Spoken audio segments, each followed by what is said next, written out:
What's going on, guys? Shane here. Today we're talking about the Rolling Thunder. Sort of a Hail Mary of kicks, but if it lands, it can do some serious damage. Tenshin Nasukawa actually landed a beautiful Rolling Thunder as a defensive counter this past weekend to the right hand. We're going to be looking at it from an offensive standpoint. Let's take a look at how it's done. Okay, the Rolling Thunder, traditionally a Kyokushin karate kick, is a very hard kick to practice because you're doing a front tumble or flip and landing a kick at the same time. So if you practice it over and over again, make sure that you know how to do a break fall. A couple progressions that you can do to practice this movement is forward rolls, forward tumbles. So what I'm going to do is I'm going to take my lead hand and I'm going to drop it through and I'm going to roll down on this shoulder. And I want to extend my rear leg because that's the leg that's going to be making contact with the target. So I drop down, I roll, boom, and then practice this smacking the ground, this break fall motion, right? So as soon as the foot hits, my hand should hit. And we're gonna do that on both sides. You want to be comfortable on both sides because you can transition this kick just like Peter Graham did against Badr Hari in their first fight. He stepped through with the cross and you roll. Practice that break fall. Practice that tumbling motion because, like I said, if you want to throw this kick, you have to be able to at least do that. Now, from there, what we're going to do is just sort of try to practice that motion, but give yourself a little hop in between, right? Please do this on a soft surface, do this on mats. If you have extra pads, lay them down. Don't do this on a hard surface. So what you're going to do is start off low. So bend your legs and imagine there's someone in front of you, so still work on your accuracy and precision, but don't jump too high when you do this. So I'm gonna drop down, I'm gonna give myself a little jump just so I'm in the air for a second, and then I'm gonna hit the ground, I'm gonna try to hit with my leg and my hand at the same time. All right, once again, I drop down, this hand comes down and rolls through. Okay, now practice that motion a couple of times. Be careful with your body. If you're hurting, stop doing it. But the progression from there then is putting this hand down and then sort of falling into it. So I put this hand down.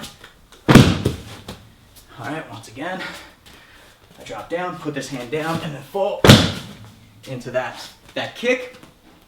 And then once you feel comfortable with that, that's when you can practice this kick. Like I said, you need something soft. So if you lay down mats, if you lay down kick shields is another great way to practice this.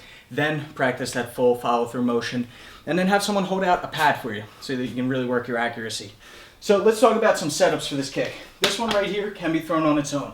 I can really drive into the kick by pointing my rear toe in the direction I want to go. You notice people do this if they're fighting an aggressive opponent. They're stepping in, they angle that foot towards them, and then they spring forward. They roll into that kick, so less of a turning motion. And I really want to get this, boom, this motion here. So that forward roll instead of going on an angle, right? Because this isn't a wheel kick.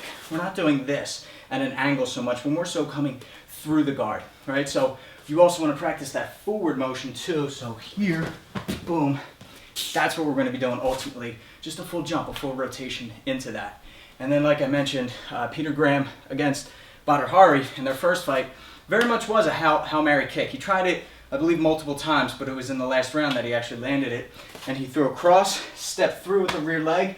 Now this leg's in the rear, drops this hand down, and this is the one that comes over top and shatters Badr Hari's jaw in multiple places.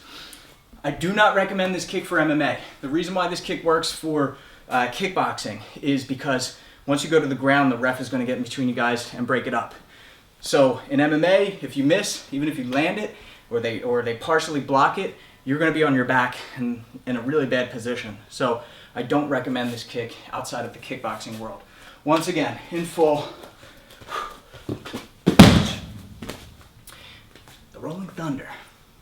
All right, guys, thanks for watching. So again, I don't recommend using this in an MMA fight. I definitely don't recommend using this in a street self-defense situation. Kickboxing is the best place to do it. And even still, don't spam it. Only do it once, maybe twice.